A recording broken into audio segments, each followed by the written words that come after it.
ایک تو وہ ہیں کہ جن کا مطمع نظر ہی دنیا بن گیا، وہ اللہ کے گھر کے سامنے کھڑے ہو کر کے بھی دنیا ہی طلب کر رہے ہیں۔ اور اقبال نے کہا تھا نا کہ تو ہی چند کلیوں پر کنات کر گیا، ورنہ گلشن میں علاج تنگی داماں بھی ہے۔ یعنی وہاں جا کر کے بھی تم نے دنیا ہی مانگی، وہاں جا کر کے بھی تم نے یہی طلب کیا۔ ایک تو وہ کہ جنہوں نے دنیا ہی طلب کی اور آخرت طلب نہیں کی، اور دوسرے وہ ہیں کہ جنہوں نے کہا کہ ہمیں دنیا نہیں چاہیے، ہمیں آخرت ہی چاہیے۔ تو یہ توازن خراب ہو گیا۔ دنیا کی نعمتیں بھی اللہ نے انسانوں کے لیے بنائی ہیں، تو دنیا کی نعمتوں کو ترک نہیں کریں گے۔ حضور علیہ السلام کے ایک صحابی ہیں، تو حضور علیہ السلام نے دیکھا کہ وہ سخت کمزور ہیں، تو آقا کریم نے فرمایا کہ تم اتنے کمزور ہو، کیا ہوا؟ تم نے اللہ سے کوئی دعا تو نہیں کی تھی؟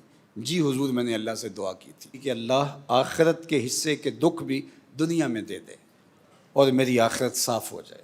تو شاید میری دعا قبول ہو گئی، اور بہت مصیبتیں، تکلیفیں، آلام، مصائب انہوں نے مجھے توڑ کے رکھ دی، اور میری وہ حالت جو آپ کے سامنے ہے شاید اس وجہ سے ہے، دعا کی قبولیت کا نتیجہ ہے۔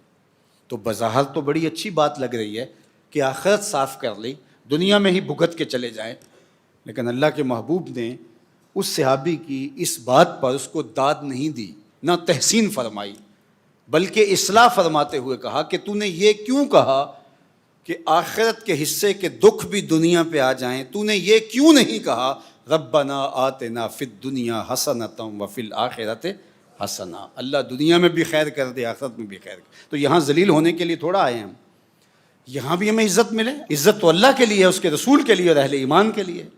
تو یہاں ایک آسودہ خوشگوار زندگی گزرے، لیکن آسودگی اور عیاشی میں فرق ہے۔ آسودگی کے اندر اور آوارگی کے اندر فرق ہے۔ اگر ہم نے آسودگی اور آوارگی کے اندر فرق نہ کیا تو یہاں بھی توازن بگڑ جائے گا۔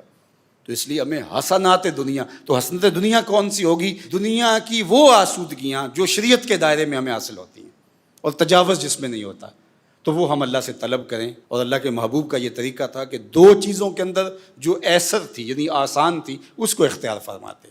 دین کو حضور نے مشکل نہیں بنایا،